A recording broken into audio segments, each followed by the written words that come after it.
menceritakan seorang pria parubaya bernama Roman. Ia bekerja di salah satu proyek bersama rekannya yang bernama Matt. Matt meminta Roman untuk pulang lebih awal dan mengambil cuti untuk besok, agar ia bisa menghabiskan waktu bersama istri dan anaknya yang sedang dalam penerbangan untuk merayakan Natal bersama. Setelahnya Roman langsung bersiap-siap, lalu pergi ke bandara untuk menyambut kedatangan istri dan anaknya di sana. Saat di bandara, ia tiba-tiba dibawa oleh salah satu petugas bandara ke suatu tempat. Kemudian ia bertemu dengan seorang wanita yang bernama Eve. Eve mengatakan pada Roman bahwa pesawat yang dinaiki oleh anak dan istrinya telah mengalami kecelakaan. Tentu saja itu adalah berita yang sangat buruk baginya dan keluarga dari para penumpang lain di pesawat, dikarenakan akan sangat kecil kemungkinan bagi istri dan anaknya untuk selamat.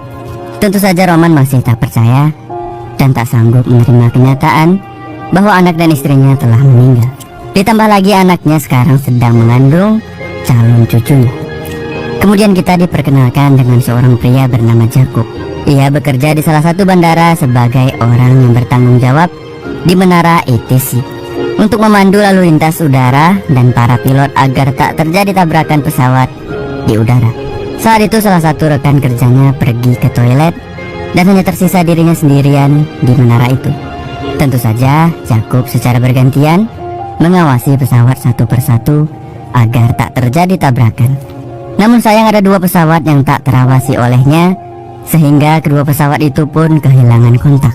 Setelahnya ia langsung dibawa ke sebuah ruangan dan mengetahui bahwa dua pesawat baru saja mengalami tabrakan pada ketinggian yang cukup tinggi, dan dapat dipastikan tak ada korban yang selamat dari kecelakaan itu.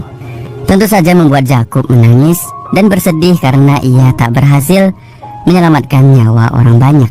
Jacob juga langsung dibawa ke kantor polisi untuk dimintai keterangan dari tim penyidik akan penyebab kecelakaan dua pesawat itu.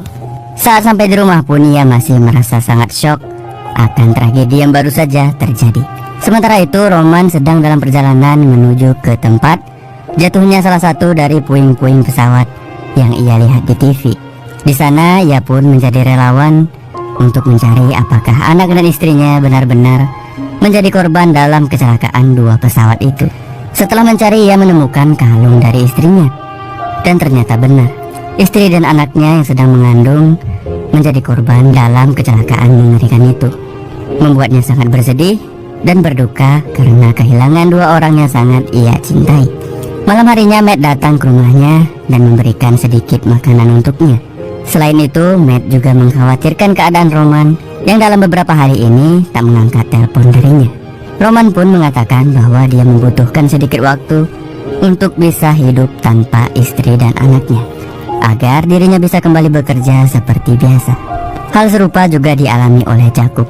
Setelah kecelakaan itu, ia mulai kehilangan kewarasannya dengan membeli pistol dan berencana untuk mengakhiri hidupnya. Lalu keesokan harinya Jacob kembali ke kantor dan bertemu dengan atasan dan seorang pengacara dari maskapai penerbangannya yang berencana untuk melindungi Jacob dari tuntutan para keluarga korban dan tindak pidana. Sekaligus mereka menjaga nama baik maskapai penerbangan mereka. Di saat yang sama, Roman juga bertemu dengan para atasan dari maskapai penerbangan yang telah mengakibatkan istri dan anaknya meninggal dunia. Ternyata Roman satu-satunya keluarga korban yang mengajukan tuntutan terhadap maskapai penerbangan, terutama bagi petugas lalu lintas udara atas kecelakaan yang terjadi.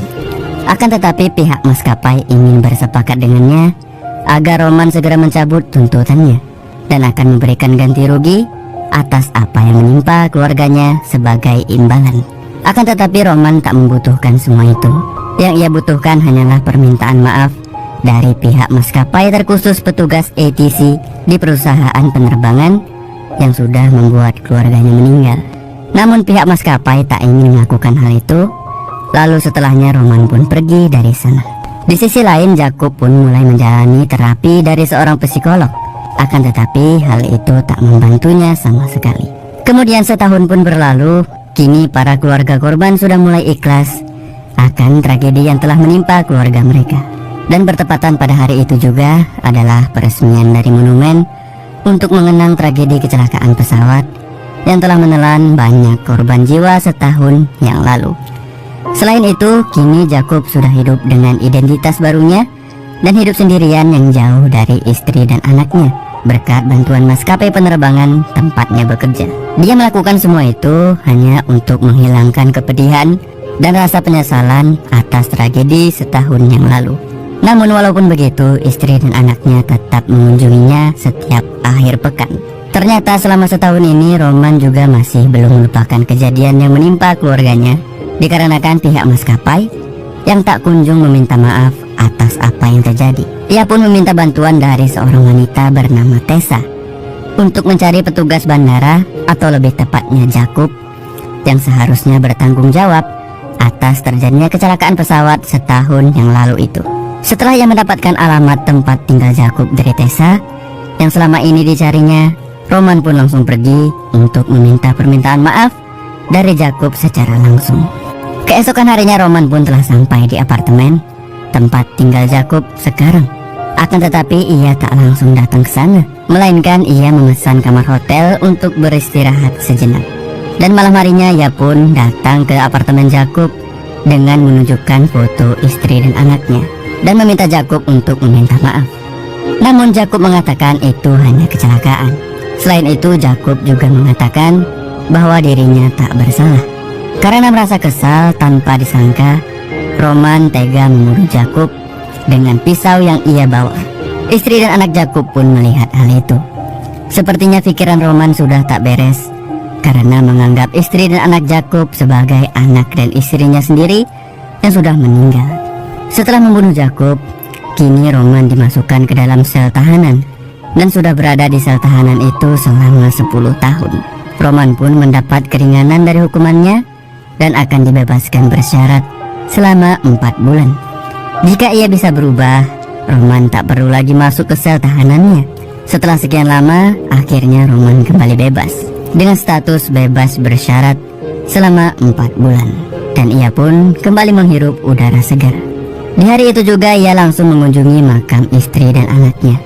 Di sana ia bertemu dengan seorang anak remaja dan berjalan keluar dari pemakaman itu bersama-sama.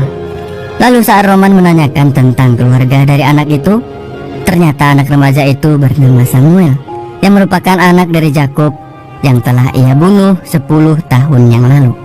Samuel datang untuk menemui Roman tak lain tak bukan adalah untuk membalaskan dendam atas kematian ayahnya.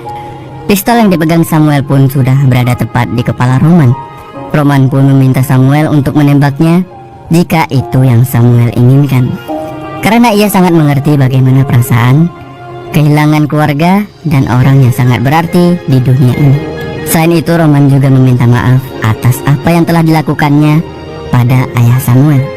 Setelah mendengar itu, Samuel mengurungkan niatnya dan meminta Roman untuk segera pergi sambil menangis. Tentu saja Roman pun pergi dari sana dan film pun selesai.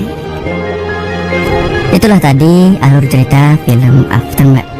Dari film ini kita dapat mengambil pelajaran bahwa kita sebagai manusia pastinya tak akan pernah luput dari kesalahan, baik yang disengaja maupun tidak.